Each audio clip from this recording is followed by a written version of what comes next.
ತಿಂದು ಬಸವನ ದೇವಸ್ಥಾನಕ್ಕೆ ಹೋಗಿ ನೀನು ಯಾವನೇ ನೀನು ನಾನ್ ವೆಜ್ ನೀ ತಿನ್ನಲ್ವಾ?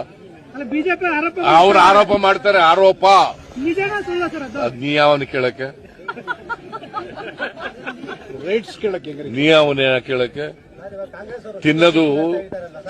ನಾನು ಮಾಂಸಾಹಾರಿ, ಮಾಂಸ ತಿಂತೀನಿ. ತಪ್ಪೇನಿದೆ? ನೀನು ಮಾಂಸಾಹಾರಿ ಆದ್ರೆ ಮಾಂಸ ತಿಂತೀಯ, ಸಸ್ಯಾಹಾರಿ ಆದ್ರೆ ಸಸ್ಯಾಹಾರ ತಿಂತೀಯ.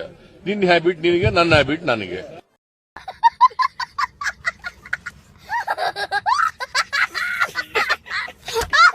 A few moments later. ನಾನು ಯಡಿಯೂರಪ್ಪನವ್ರಿಗೆ ಹೇಳಿದೆ ರೀ, ಯಡಿಯೂರಪ್ಪನವ್ರೆ 7 ಕೆಜಿಯಿಂದ 5 ಕೆಜಿ ಮಾಡಬೇಡ್ರಿ, ಇದು ಬಡವರಿಗೆ ಕೊಡ್ತಕ್ಕಂಥ ಕಾರ್ಯಕ್ರಮ. ಏನ್ ಮಾಡ್ಲಿ, ದುಡ್ಡಿಲ್ಲ. ನಾನು ಹೇಳಿದೆ ನೀವು ಸ್ವಲ್ಪ ಲೂಟಿ ಹೊಡೆಯೋದು ಕಮ್ಮಿ ಮಾಡ್ಬಿಡ್ರಿ, ಎಲ್ಲ ಕೊಡಬಹುದು ಅಂತ ಹೇಳಿದೆ. 10 ಕೆಜಿ ಬೇಕೋ ಬೇಡ? ಬೇಕೋ ಬೇಡ? ನಮ್ಮೇಲೆ ನಂಬಿಕೆ ಇದೆಯಲ್ವಾ? ನಮ್ಮೇಲೆ ವಿಶ್ವಾಸ ಇದೆಯಲ್ವಾ? ಆಗಿದ್ರೆ ಎಲ್ಲ ಬಿಜೆಪಿಗೆ ನೀವು ಓಟ್ ಹಾಕಿ, ಓಟ್ ಹಾಕ್ಸಿ.